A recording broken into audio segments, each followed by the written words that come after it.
Hello, I'm Andrew Fidel Fernando. Do you believe that sports can play a significant role in the reconciliation process in Sri Lanka? Yeah, I think that there is a substantial space for sports to play a role. I think there is a specific area in which it can play a role, which is kind of making the ground more fallow for more, I guess, concrete reconciliation to happen. So, obviously sports can't do everything. It is still a game at the end of the day, and it can't, take reconciliation across the line. But it can make conditions better for reconciliation to happen in a legal and a political framework. Perhaps it can foster goodwill between communities. It can create things that people find in common and are able to connect with each other about. And it can create common goals as well. And once you have that, then perhaps reconciliation in the more concrete and real things becomes more possible, and you create better ground for the more concrete things to happen. What is the significance of cricket in fostering reconciliation in Sri Lanka? So cricket is by far the greatest loved sport in Sri Lanka, and it's something that cuts across both class and ethnic and religious lines. I think every single community in Sri Lanka has some love for cricket. That's something that's been the case for at least the last 30 years, perhaps longer.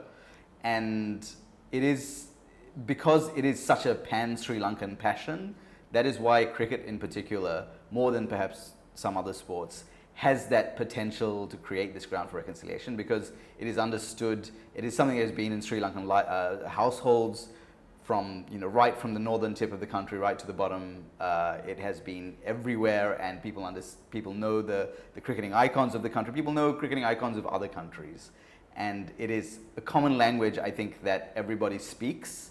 Many people who aren't able to have conversations are still able to connect on cricket. So it is very much the sport that has the greatest potential for helping in any kind of nation building project. Have you observed any discrimination in the selection process for cricket teams based on ethnicity? So I've been working as a cricket writer for about 10 years. I can't say that I've personally observed any specific instances of discrimination. However, that is not to say that it doesn't happen. I think in a country as divided and where discrimination happens in virtually every pursuit, it would be naive for us to think that it doesn't happen in cricket. And I've certainly, had complaints from various communities about their ethnicity or their religious group being underrepresented in the national team. Now, this is particularly something that Muslims say, and there may be truth that I certainly haven't, I certainly wouldn't rule it out, given the way that Sri Lanka operates on many other fronts. It is certainly not out of the question that happens. I know that there have been some players who have been uneasy about playing at higher levels and still carrying their racial or religious identity with them. And it is certainly true, and this is something that I've heard from many players, that what is easiest to be from the ethnic and religious majority in this country and still be playing cricket, because everything is kind of set out for you.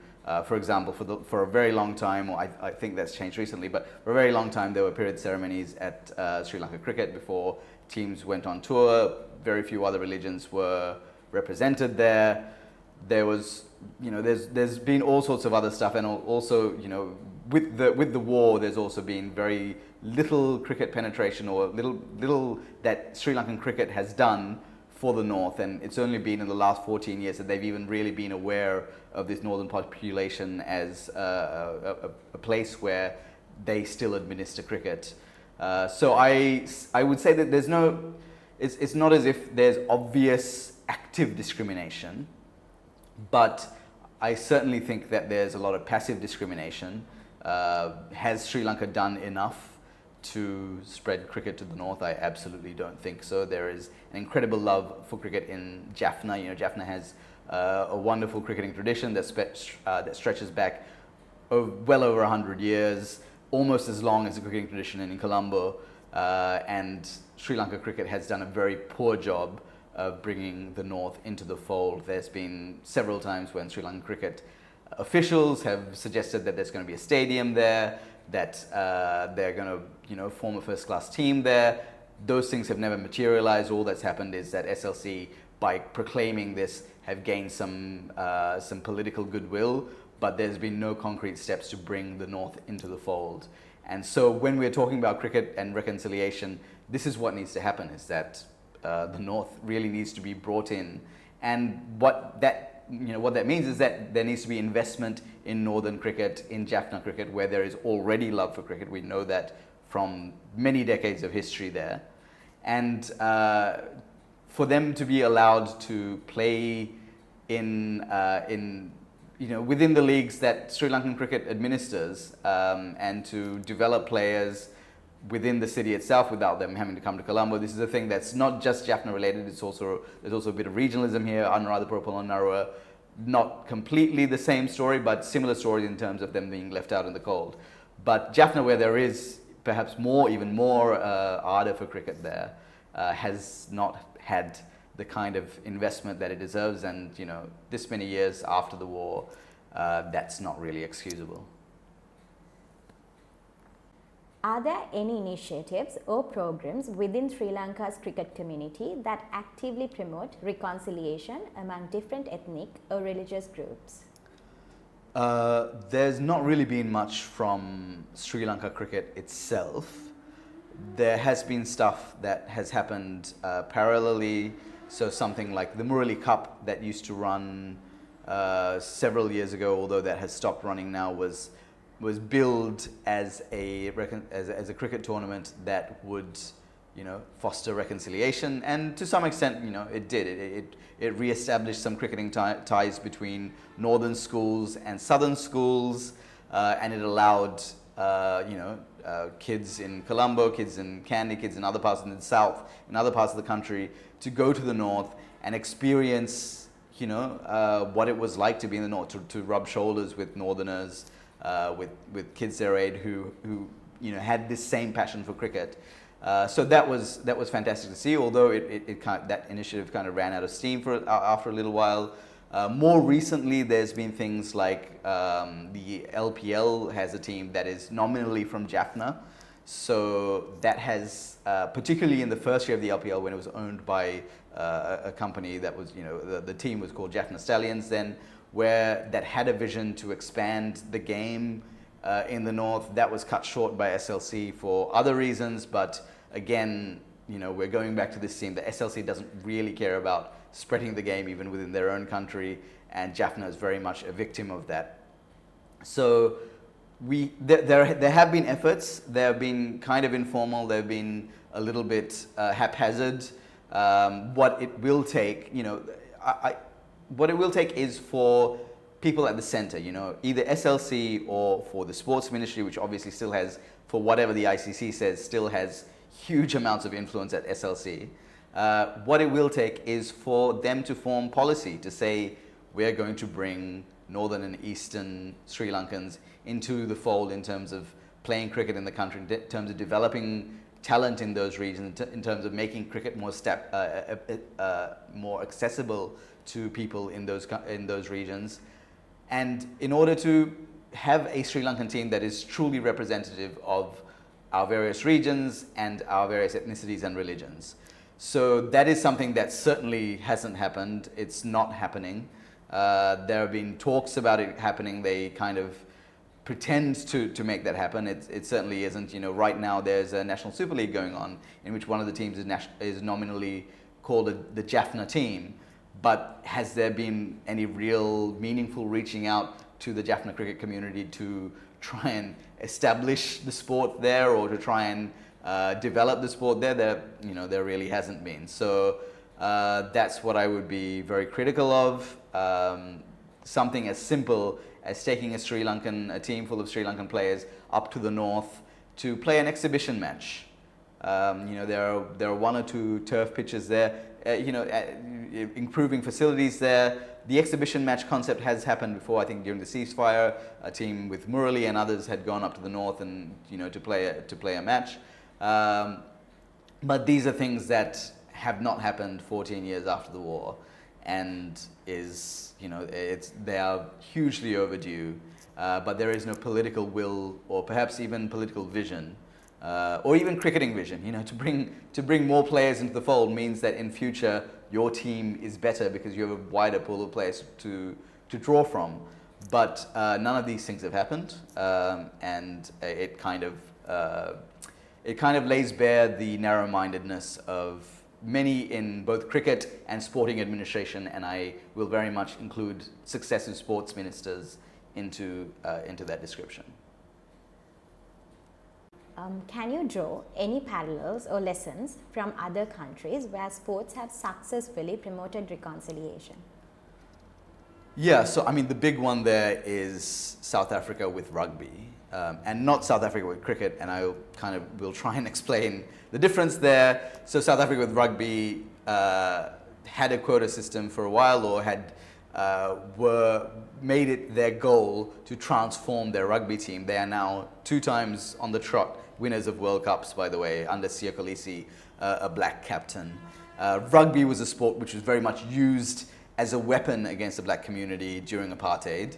And since the change, since Nelson Mandela and the end of apartheid, rugby has made an effort to not only field players at the top level who were more representative of their country, colored players and black players increasingly found their way into the national team. But beyond that, there was also an effort to reach out at the grassroots level and to develop talent there. So now you've got this generation of players coming through who were exposed to rugby, who had been, under apartheid, locked out from ever playing a sport such as rugby, but who are now coming through and representing their country at the highest level, and a country of 40 odd million, I think it's more now actually, but is now able to draw on a substantial pool of their national talent and bring them to the fore and inspire new generations of sports people, and have a team that the country is kind of proud of. And I don't just mean one race in the country, one part of the country. In Sri Lanka still we don't have a national team that every ethnic minority or religious minority is proud of. I think South African rugby has done better job on that. Of course, the difference there is that rugby was used as a weapon, whereas I think in Sri Lanka, what is more the case is that cricket has just been passively discriminatory rather than actively discriminatory, which South African sports was for such a long time. So, but I think that's the difference. Cricket, on the other hand, has had the quota system, but hasn't done the job of maybe reaching out at the grassroots level and building grassroots support and building and developing talent at the grassroots level. And so they haven't had so much success. This is in South Africa I'm talking about. So I think that is the South African rugby perhaps is the best example. Of course, there are massive differences between Sri Lankan situation and the South African situation, where in South Africa it was a virulent and active form of discrimination. But I still think that there are things that Sri Lankan cricket can learn from South African rugby. But again, it's something that requires more political will to spread the net of Sri Lankan cricket than exists currently. Are there any potential drawbacks or challenges associated with using sports such as cricket as a tool for reconciliation in Sri Lanka? So I think the challenges are that people expect results pretty fast. So we see this again, I'll go back to the South African example, where when quota systems are put in place, and I'm not sure that that's the right way for Sri Lanka to go about it, by the way, but I'm not sure that quota systems are necessarily the thing that should be embraced. But people expect the team to be as good. People from those communities expect, from the kind of discriminated communities, expect players from their midst to be representatives immediately, and there is kind of an expectation of immediate results because sports is seen as kind of an easy win, right? As a thing that where there's not a lot riding on it. But for the people in sports who run sports, it doesn't feel like that. So it requires a little bit of a balancing act. You have to do it at the right pace. Doing it, suddenly flooding the team with people who are not necessarily the best at their game and at the sport in the country isn't the right way to go. That can often breed resentment and put the whole process back.